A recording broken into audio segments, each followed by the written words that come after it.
Quero convidar você, nesse tempo, a, junto comigo, estudarmos, pensarmos e analisarmos sobre famílias da Bíblia e juntos pensarmos sobre erros e acertos que essas famílias cometeram. Eu quero começar uma série de mensagens com você intitulada Gente como a Gente, aprendendo com os erros e acertos das famílias da Bíblia. E enquanto a gente está fazendo a introdução a essa série de mensagens, eu gostaria de lembrar a você de pelo menos duas coisas que são muito interessantes. A primeira delas é que, às vezes, quando a gente fala sobre família, algumas pessoas vivem um desconforto, porque dizem assim: mas e quem é minha família? De repente lá em casa sou só eu e um filho, eu e meus irmãos. Às vezes lá em casa eu moro sozinho, ou moro eu, meus filhos e meus pais, ou de repente eu já estou no segundo ou no terceiro casamento e tem os meus, os dele e os nossos. E a gente acabou convencionando a família ideal como aquela família da propaganda de margarina: marido, mulher e os filhos. Mas quando a gente olha para a palavra de Deus, a gente descobre que não existe na Bíblia um único formato que se repita de Gênesis a Apocalipse sobre família. Você vai encontrar, por exemplo, família como de Lázaro, que era Marta, Maria e Lázaro, 3 irmãos. Você vai encontrar a família de Timóteo, que era Eunice, Lloyd e Timóteo, a avó, a mãe e o neto. Você vai encontrar família como a família de Moisés, a sua mãe Joquebede, o seu pai Anrão e seus 2 irmãos, Miriam de um lado e Arão do outro. Mas você vai encontrar também uma família meio doida na Bíblia. A família de um camarada chamado Eucana. A Bíblia diz que Eucana tinha 2 mulheres. Uma era Ana e a outra era Penina. Ou seja, nós vamos encontrar, e é possível variados formatos, e é possível que exista uma dor no seu coração, porque talvez a sua família não seja como aquele desenho de família que você imaginou como sendo o ideal. E a minha oração é que estes dias sejam dias aonde Deus traga cura para as dores familiares que existem no seu coração. Segunda coisa que me chama a atenção quando eu olho para a Bíblia é que as famílias da Bíblia, em sua grande maioria, viveram momentos de grandes confusões. Não precisa ir muito longe. O primeiro homicídio da Bíblia, um irmão praticou contra o outro. Você olha aqueles irmãos de José, jogaram o cara na cisterna, venderam como escravo, mentiram para o pai dizendo que José tinha morrido. A turma não era fácil. Você vai encontrar nas mais variadas famílias da Bíblia problemas seríssimos. Seus filhos brigam, fique em paz. Tem gente pior. Não estou dizendo que você pode deixar os meninos se matar, não é isso que eu estou falando. A Bíblia conta de uma mulher chamada Rebeca, que os filhos dela, gêmeos, brigavam desde o ventre.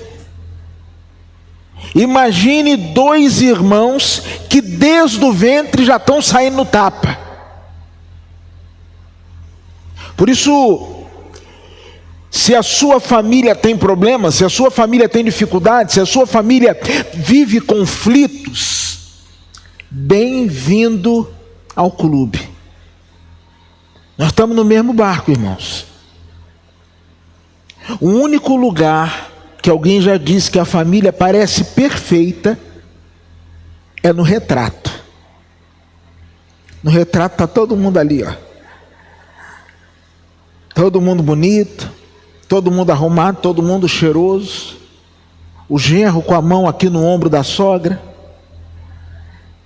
Todo mundo sorridente. Quando bateu a foto, aquela mão vai saindo do ombro, vai agarrando no pescoço, vai sufocando a abençoada e por aí vai. Então, eu quero inclusive dizer a você que tem uma família meio turbulenta e olha para uma outra família da igreja e fala assim: como eu queria uma família igual a de fulano. De repente você está invejando a tribulação do outro. Você não sabe o que você está pedindo. Fica com a sua e dê glória a Deus. Bem, depois de fazer essas considerações, eu quero dizer para você e quero olhar com você para talvez um dos cenários familiares mais complexos da Bíblia. Oséias capítulo 1, a partir do verso 2.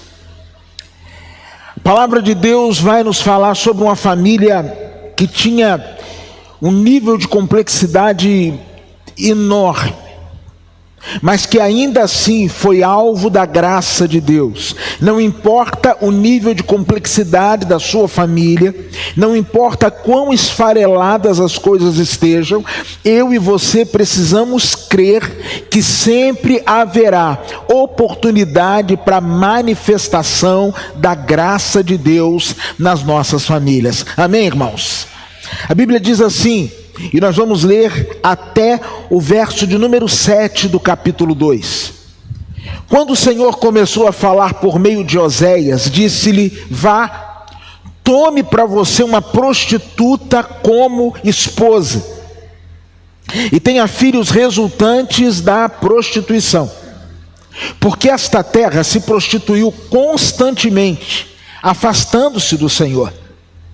Por isso, ele se casou com Gomer, filha de Diblaim, que ficou grávida e lhe deu um filho. Então o Senhor disse a Oséias: dê-lhe o nome de Jezreel, porque logo castigarei a dinastia de Jeú por causa do massacre ocorrido em Jezreel, e darei fim ao reino de Israel. Naquele dia quebrarei o arco de Israel no vale de Jezreel. Gomer engravidou novamente e deu à luz a uma filha. Então o Senhor disse a Oséias: dê-lhe o nome de Lo-ruama, pois não mais mostrarei compaixão para com o povo de Israel, não a ponto de perdoá-la. Contudo, trarei compaixão à nação de Judá. Eu a salvarei não pelo arco, nem pela espada, nem por combate, nem por cavalos, nem por cavaleiros, mas pelo Senhor, o seu Deus. Depois de desmamar Lo-ruama, Gomer teve outro filho. Então o Senhor disse: dê-lhe de nome Lo-ami, pois vocês não são, volta por favor, pois vocês não são o meu povo e eu não sou o seu Deus. Muito obrigado. Contudo, o número dos israelitas ainda será como a areia da praia, que não se pode medir nem contar. No lugar onde se dizia: vocês não são o meu povo, eles serão chamados filhos do Deus vivo. O povo de Judá e o povo de Israel serão reunidos, e eles designarão para si um só líder, e se levantarão da terra, pois será grande o dia de Jezreel. Chamem a seus irmãos Ami e as suas irmãs Ruama. Repreendam a sua mãe, repreendam-na, pois ela não é minha esposa, eu não sou o seu marido. Que ela retire do rosto as suas prostituições e do meio dos seus seios os seus adultérios. Do contrário, eu a deixarei nua como no dia em que nasceu. Farei dela um deserto, uma terra ressequida, e a matarei de sede. Não tratarei com compaixão seus filhos, porque são filhos de prostituição. A mãe deles se prostituiu, engravidou deles, e está coberta de vergonha, pois ela disse: irei atrás dos meus amantes, que me dão comida, água, lã, linho, azeite e bebida. Por isso, bloquearei o seu caminho com espinheiros, e eu a cercarei com um muro, de modo que ela não encontre as suas veredas. Agora, leia comigo o verso de número 15 desse mesmo capítulo. Ali devolverei a ela suas vinhas, e farei do vale de Acor uma porta de esperança. O texto de Oséias, irmãos, ele é um texto muito forte. Quantos aqui têm o desejo de obedecer ao Senhor? Digam amém. Só que eu também tenho. Mas eu vou ser sincero com os irmãos, igual Oséias eu não quero não. Se Deus me desse uma missão como essa de Oséias, eu ia falar: Senhor, muito obrigado, mas eu passo a oportunidade. Porque, lembre-se, o verso de número 2 que nós lemos diz que Deus chama Oséias e diz assim: você vai se casar. Só que você vai se casar com uma prostituta. Você vai se casar com uma mulher adúltera. E aí você vai falar assim: mas pastor, por que Deus fez isso com Oséias?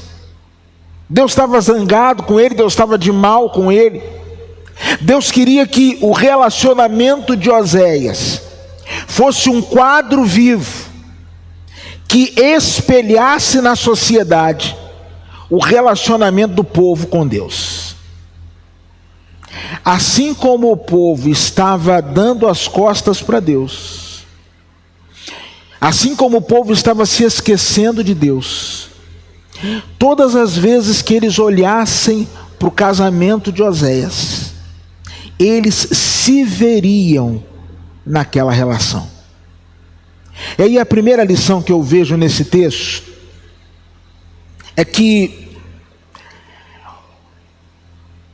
o meu relacionamento com Deus, ele se reflete na forma como eu me relaciono com as pessoas.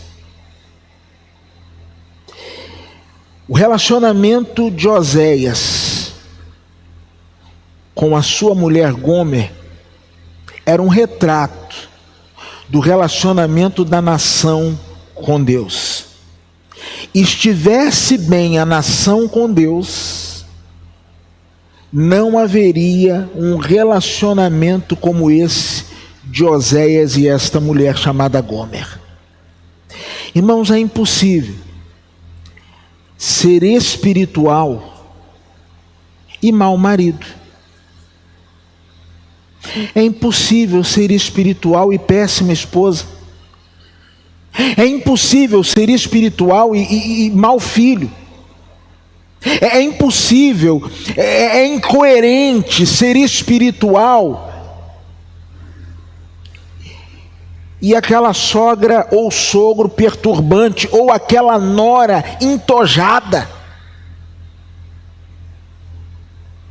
Porque os nossos relacionamentos interpessoais, eles refletem como está o nosso relacionamento com Deus.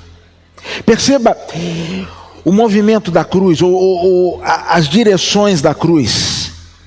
Quando nós olhamos para a cruz no sentido vertical, ela liga o homem a Deus. Mas quando eu olho para a cruz no sentido horizontal, eu percebo que ela liga um homem ao seu semelhante. Alguém já disse com muita sabedoria que o ato de falar com Deus precisa mudar o nosso jeito de falar com as pessoas. O casamento de Oséias era uma ilustração de que relacionamentos saudáveis, vida boa em família, é algo altamente e absurdamente espiritual. Viver bem em família, irmãos, é expressão de culto, é expressão de adoração, agrada o coração de Deus. Tanto que quando Deus quis mostrar o quanto o povo havia se distanciado dele, o que Deus fez? Pegou um relacionamento familiar e falou: é assim que as coisas estão. Sabe qual é a minha oração? É que nós tenhamos um compromisso com Deus aqui, ou vivamos uma experiência com Deus aqui, que possa refletir lá na nossa casa.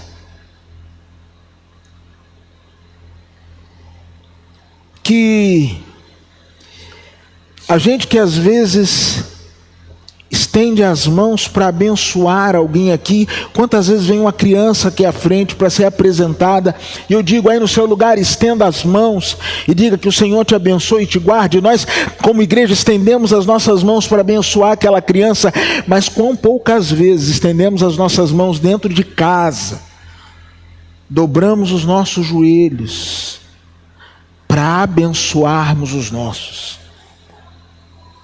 Às vezes eu converso com algumas pessoas que falam comigo assim: pastor, as pessoas falam de um pai que eu não conheço. As pessoas quando falam do meu pai dizem assim: você é filha de fulano? Como eu queria ser filha de fulano. Ele é brincalhão, ele é alegre, ele é gente boa, ele é amigo, ele é generoso. E quantas vezes eu já ouvi pessoas me falando assim: esse pai, essa mãe, esse irmão, eu não conheço. A forma como nós nos relacionamos com Deus reflete e espelha a forma como nós nos relacionamos com as pessoas. Oséias vai e se casa com essa mulher, e aí diz-nos a palavra de Deus que aquilo que estava ruim ficou muito pior.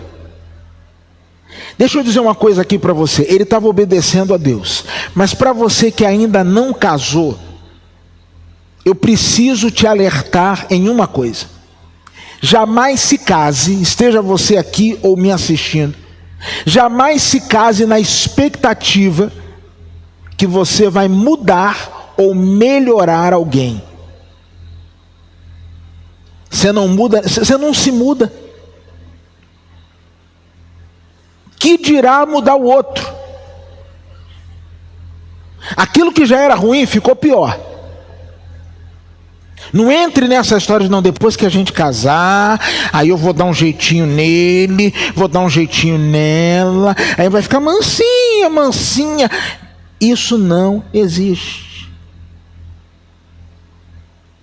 Não, esse meu filho está assim meio levado, meio rebelde, que é pequenininho, é uma fase. Eu quando era criança, bebê, não tinha aquilo que hoje na medicina o pessoal fala muito, né? Acho que é salto do desenvolvimento, uma coisa assim. Que diz que de quando em quando que a criança fica meio irritada, é porque está tendo o salto do desenvolvimento. Então nessa época vamos deixar o bicho solto. Irmãos, quantos tapas eu e você levamos em nome de Jesus por conta do salto do desenvolvimento? Daqui a pouco passa. E a Bíblia diz que a criança entregue a si mesmo é vergonha para os pais. Não discipline seu filho não, que aquilo vai se tornar vergonha para você no futuro. Eles se casam e as coisas só vão piorando. Acompanhem comigo. A partir do verso número 3 vai dizer que Gomer teve 3 filhos. Primeiro Jezreel, está aí no verso de número 4. Jezreel era um lugar onde houve um massacre. Aonde houve, capítulo 1, no verso 4, perdão. Um lugar onde houve um massacre, um lugar onde houve uma chacina. Depois de Jezreel, no verso de número 8, nasce uma menina, Lo-Ruama. A expressão Lo-Ruama significa literalmente desgraçada. Você consegue imaginar uma menina cujo nome é desgraçada? Oi, desgraçada. Mas aquilo que estava ruim, nada está tão ruim que não possa ficar pior. No verso de número 9, a Bíblia vai dizer que Gomer teve outro filho. E a palavra de Deus vai nos dizer, e é tão interessante que nos versos anteriores diz que ela engravidou, nos outros diz que depois que fulano desmamou, eles tiveram um filho, mas aqui nesse texto vai dizer que ela teve um outro filho, e o nome deste menino é Lo-Ami, não é meu povo. Alguns estudiosos vão acreditar que essa expressão não é o meu povo, estava dizendo de maneira muito clara o seguinte: esse menino era filho de Gomer, mas não era filho de Oséias, não. Fora filho de uma pulada de cerca da dona Gomer. Olha para essa família. Uma família que os filhos têm nome de desgraçada. O mais novo é conhecido como filho do vizinho. O mais velho traz sobre si o nome de uma chacina. Essa família foi escolhida para espelhar, através da sua desestruturação e da sua infidelidade, a infidelidade do povo para com Deus. A minha pergunta é: será que existe esperança para uma família dessa? Às vezes, irmãos, com muito menos, nós perdemos a esperança com a nossa família.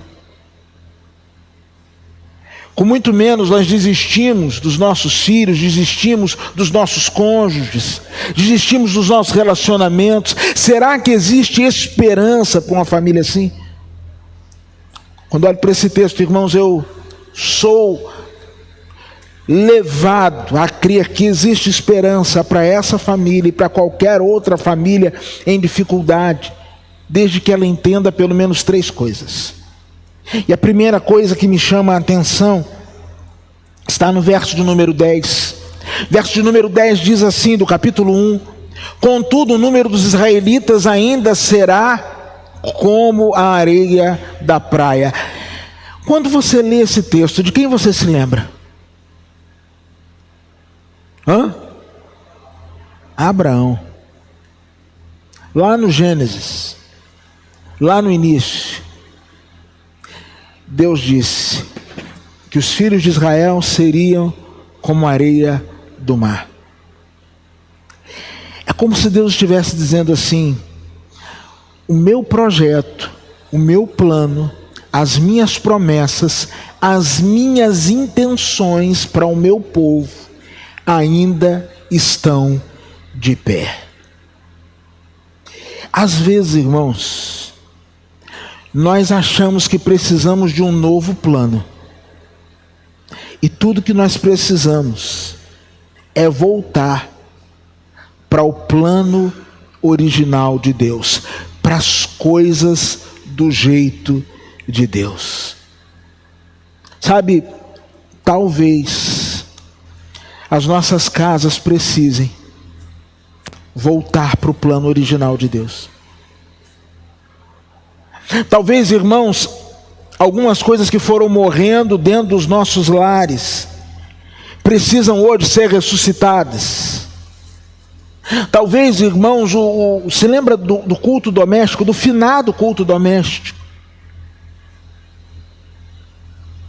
Durante muito tempo a gente ficou falando mal da caixa de promessas, que era uma caixinha, quem é mais antigo, que tem um monte de versículo. Aí o povo começou a dizer: é o horóscopo dos crentes. Mas eu descobri, irmãos, que a gente tirou a caixa de promessas e não colocou nada no lugar. Talvez, irmãos, a gente precise voltar a sentar à mesa e orar antes da refeição. Talvez, irmãos, a gente precise voltar a fazer como Davi, que quando percebe tudo aquilo que tinha chegado às suas mãos para a construção do templo, ele diz assim: Senhor, graças te damos, reconhecemos o teu grande nome, porque tudo vem das tuas mãos e é daquilo que é teu que nós entregamos. Nós precisamos voltar a ensinar aos nossos filhos que tudo aquilo que nós temos não é só fruto do nosso trabalho, do nosso esforço, da nossa inteligência, mas é fruto da bênção do Senhor, porque a Bíblia diz: se o Senhor não edificar a casa, em vão trabalham os que edificam; se o Senhor não guardar a cidade, em vão vigia a sentinela. A gente precisa voltar para os princípios, irmãos. Quantos princípios nós esquecemos? Paramos de ensinar os nossos filhos a decorar versículo da palavra de Deus. Paramos a cantar com eles. E quando eu estou falando paramos, irmãos, eu não estou aqui com o dedo acusando os irmãos, não. Eu estou me incluindo no bolo.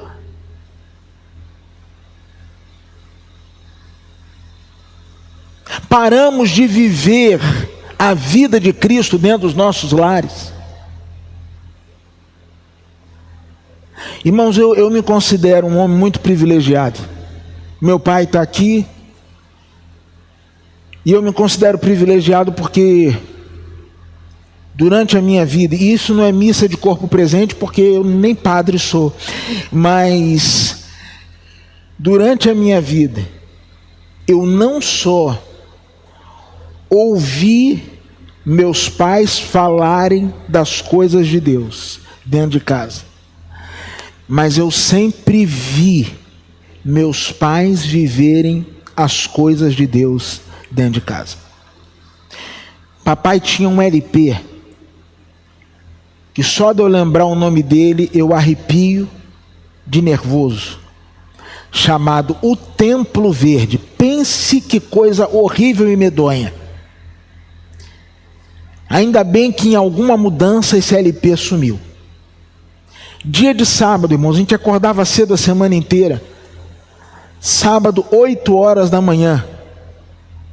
O santo quer dormir. Papai pegava aquele LP, colocava. E o Templo Verde era uma coletânea. Tinha Luiz de Carvalho, tinha o coro Dorival de não sei o quê, tinha Feliciano Amaral, tinha de tudo um pouco. Era uma salada, tinha perturbação para minha alma. Mas eu não só ouvia a canção, eu via a coerência. Irmãos,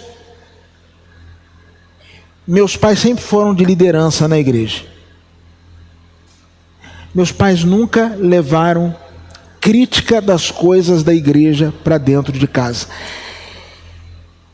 Sempre que a gente ia falar alguma coisa contra o pastor, e não é que ele seja cego, não.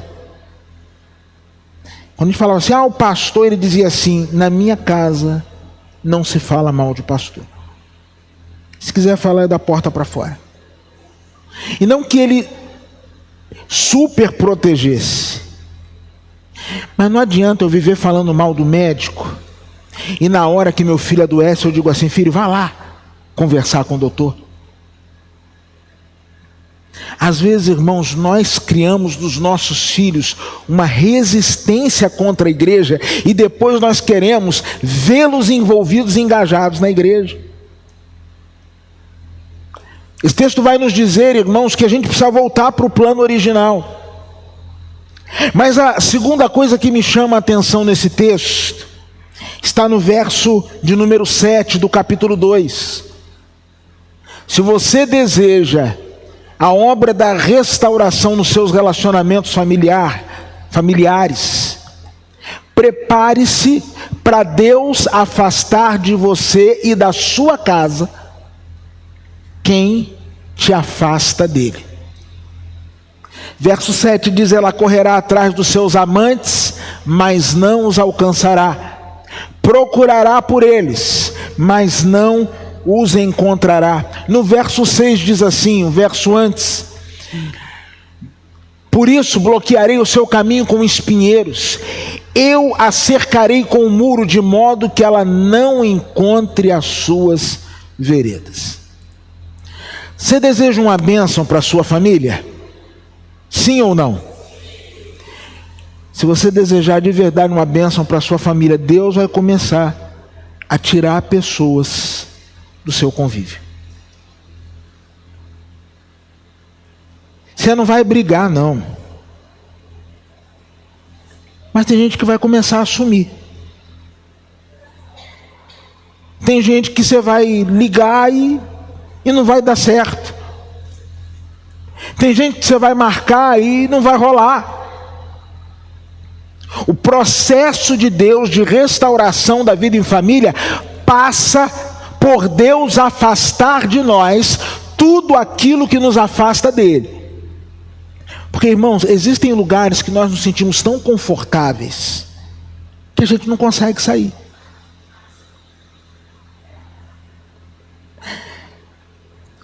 Eu às vezes estou aconselhando pessoas, ou às vezes tem alguma situação que é conhecida por todos e alguém fala comigo assim: eu não sei como essa pessoa ainda está nesse relacionamento. Eu não sei como um homem bonito desse, inteligente, ainda está atrás dessa mulher. Eu não sei como esse homem ainda quer essa menina.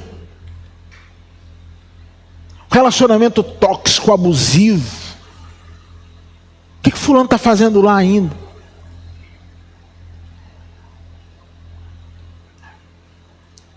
Eu falei aqui no secreto na quinta-feira.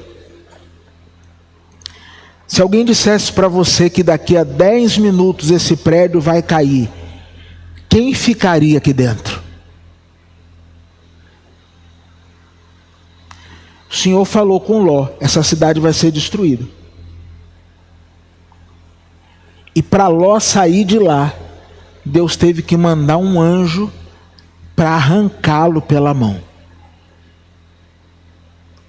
Existem situações e relacionamentos que nós sabemos que nos fazem mal, que são tóxicos, que são abusivos, que são adoecedores. Mas ao passo que nós sabemos isso, nós não encontramos força para sair de lá. Aí Deus faz igual Ló, manda um anjo para nos tirar de lá. Deus faz o que fez com Gomer, começa a afastar dela tudo o que a afastava de Deus. A minha oração é que Deus afaste de você, que Deus afaste da sua casa, que Deus afaste do seu coração tudo aquilo que possa te afastar dele. E eu vou dizer um negócio, vai doer, tá? Vai doer, mas aguenta. Se você suportar o processo, você vai descobrir que disso você não vai morrer. Vai chegar uma hora que você vai olhar para trás e falar assim, porque todos nós temos uma coleção de pelo menos 5 erros, que quando a gente olha para trás a gente tem raiva da gente. Eu não sei se você tem isso, eu tenho. Umas 5 idiotices, pelo menos, que eu já cometi, que eu falei assim: cara, você é um cara tão, porque eu me acho também, né? Você é um cara tão inteligente, tão especial, tão maravilhoso, tão espiritual. Como é que você entrou num negócio desse? Deus tira a gente. E a gente chega do outro lado e fala assim: Senhor, se o Senhor não me arrancasse, de lá eu não sairia. Ter a bênção na família é vivenciarmos, irmãos, algumas dores. E dores de rupturas.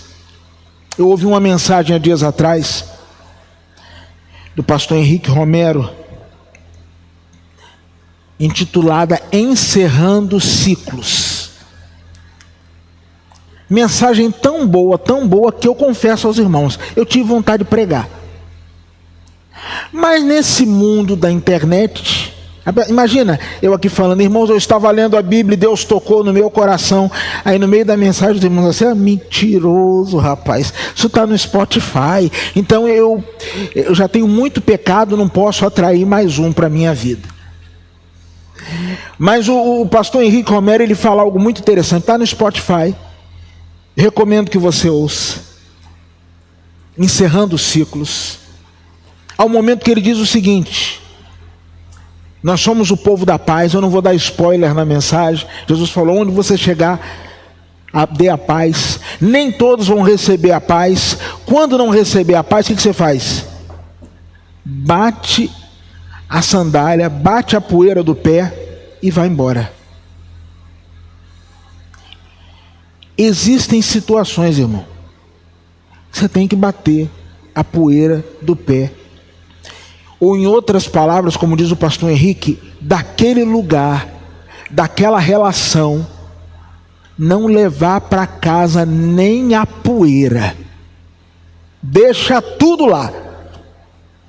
Mas você perdeu tanto, perdi. Nem a poeira eu trouxe comigo. Ficou tudo para lá. Irmãos, quando Deus quer restaurar, por vezes, Deus primeiro vai nos apartar de algumas realidades. Mas Deus pode e quer transformar feridas,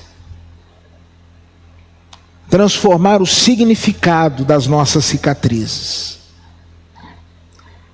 Só a bênção na família, irmãos, quando nós aprendemos a dar um novo significado. Verso 15 do capítulo 2 diz assim: e farei do vale de Acor uma porta de esperança. O vale de Acor foi o lugar aonde Acã e toda a sua família foi apedrejada. Foram apedrejados porque desobedeceram a Deus, porque tomaram o que não era para ser tomado. Foram apedrejados porque por conta do erro dele toda a nação foi derrotada. E o lugar onde eles foram apedrejados era o vale de Acor. E o Senhor falou: eu vou pegar o vale da confusão e vou transformar numa porta de esperança. Deixe-me dizer algo a você.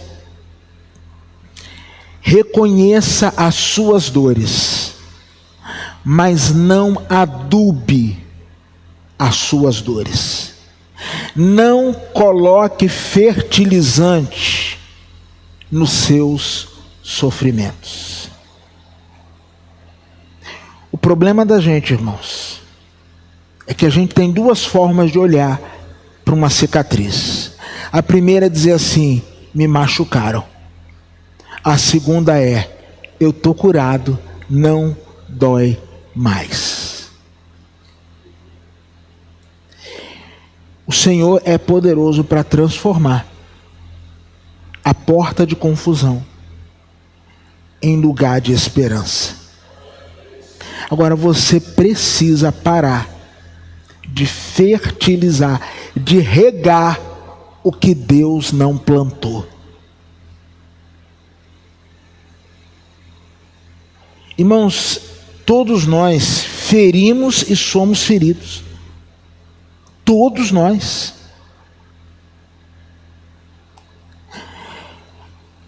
Mas eu não posso, irmão, cultivar a ferida. Eu fui professor de inglês durante um tempo da minha vida. Eu lembro que eu tive um aluno que ele todos os dias, na verdade, durante uns 6 meses, ele ia com chinelo e um esparadrapo no dedão. E a escola tinha um negócio do uniforme, tinha que ir com o uniforme. 6 meses o menino com aquilo.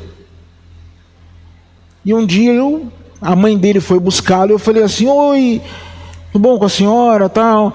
Eu estava vendo aqui o dedo do fulano, não fica bom, né? Naquela época a gente podia perguntar. né? Hoje, politicamente correto, você nem vê o dedo da pessoa, não estou vendo nada. E aí eu falei assim, como é que tá? A gente pode fazer alguma coisa? Sei lá, nem que seja uma oração, né, por esse dedo aí. E ela falou assim, ó, professor, ele deu uma topada, arrebentou o dedo todo. E aí a gente coloca o remédio. No que a gente coloca o remédio, começa a crescer uma casca. Só que quando essa casca vai crescendo, dá uma coceira. Aí ele arranca a casca, fere tudo de novo. O médico disse, aguenta a coceira, que quando parar de coçar, você está sarado. Mas às vezes, irmãos, a gente não aguenta a coceira.